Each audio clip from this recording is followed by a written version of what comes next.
Now I know what you're thinking. Kev, do you have a t-shirt for everything? Simple answer to that question is yup. Welcome to episode 2 of Mixed Reviews with your boy Kicks, aka whatever else you get called in these streets.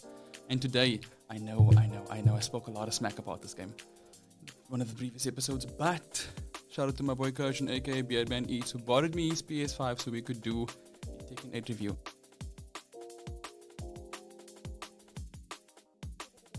As you can see, I'm ripping that gang as I usually do. Rest in peace, Hayashi Mishima. But yes, got my notes, and I got a lot to say about this game. It was fun playing it actually. It's a bit of a pity that I didn't really enjoy the previous game. This game was pretty insane. Yes, guys, I was wrong. I know, I was wrong.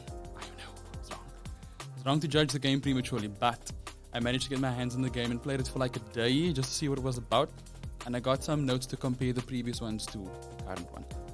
Trust me, no spoilers. I'm not about that. I just speak about what the game is about, what's different, what's new, what's old. Okay, so first thing that I noticed when playing the game, besides the amazing intro cutscene, is that the menu style has changed quite drastically. There is a 3D model of Kazuya Mishima in the beginning when you start playing the game, which looks really cool. So whenever you shift over to a different game mode or a different tab in the main menu, it kind of pans around him, which I think is really dope. The character model details compared to all of the previous Tekken games. The jump from even Tekken 7 to Tekken 8 is almost like jumping from PS2 graphics to PS3. The jump is insane. I don't think you guys actually understand this. Watching the videos on YouTube and watching them on Facebook and stuff does not do it justice at all. You really need to see it for yourself. It's amazing, but I digress. Cool. So, one of the things that was a pet peeve of mine in the previous game, Tekken 7, the one that I deleted to make space for God of War Valhalla, is that the fight dynamics were a bit iffy to the point where things were the juggle mechanics, for example. They could juggle you forever. I hated it. There was such a massive window for characters to juggle you, but this time they kind of shortened the window by a little smidge just to make things more comfortable and easier to play and fight, which I really enjoyed. The movesets for characters, don't go into this game playing it like you played it before. Trust me, you are going to make a mistake. A lot of the characters' movesets have changed, so their combos are a bit different. Even the moves, the simple square, triangle combos are a little bit different, but it's different in a good way, not in a bad way. It's different in a really good way, which I really enjoyed. The game is really, really different compared to the previous ones. Even the animations that they use for certain moves, the way that they used to hit them out before, it's different. But like I said, it's different in a good way. So, anyways, there are two or three types of moves that all characters have now. One of them is called the Heat Burst.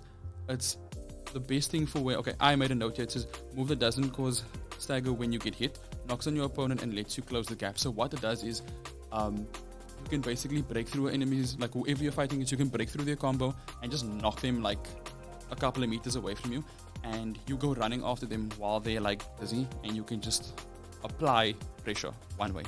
There's another thing called a Heat Smash. So a Heat Smash is a move where you just knock a character and they kind of start staggering, and then it gives you a chance to just gather yourself and figure things out.